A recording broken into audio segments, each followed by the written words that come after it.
Restez au courant de l'actualité politique du Cameroun avec Cameroun 24.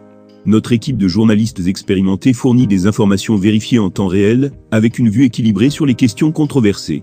Nous sommes une source d'informations fiables basée sur des faits vérifiés et des sources crédibles.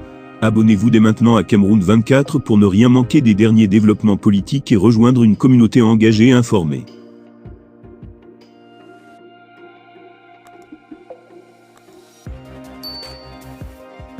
Le président du Mouvement pour la Renaissance du Cameroun, MRC, Maurice Kamto, a suscité la curiosité en annonçant un point de presse au siège de son parti à Otza, Yaoundé, sans révéler l'objet de cette réunion. Cette annonce a pris de court les médias et les observateurs politiques, qui spéculent sur les sujets que Kamto pourrait aborder lors de cet événement.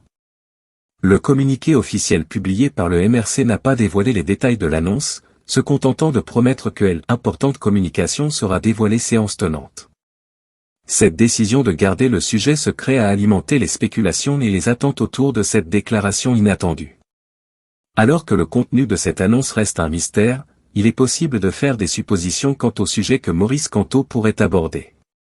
L'un des sujets brûlants qui pourrait être discuté est la tragédie de l'éboulement de Mbokolo, qui a coûté la vie à 27 personnes et blessé une vingtaine d'autres. Maurice Kamto s'est rendu sur les lieux de la catastrophe pour constater les dégâts, et il pourrait formuler des propositions visant à prévenir de telles tragédies à l'avenir. Un autre point majeur qui pourrait être au centre de l'annonce de Kamto est le congrès de son parti prévu en fin d'année. À la tête du MRC depuis sa création en 2013, Kamto serait candidat à sa propre succession. Cette décision revêt une grande importance, car elle pourrait avoir des implications pour les futures échéances politiques, notamment la présidentielle initialement prévue en 2025.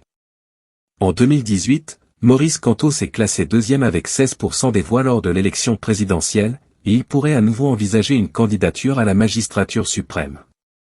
La décision de Maurice Kamto de tenir un point de presse sans révéler le sujet à l'avance peut être interprétée comme une stratégie visant à attirer l'attention des médias et du public. En maintenant le suspense, il s'assure que son message aura un impact plus fort lorsqu'il sera finalement dévoilé. La déclaration de Kamto sera suivie de près par les Camerounais et les observateurs politiques, car elle pourrait avoir des répercussions significatives sur la scène politique du pays.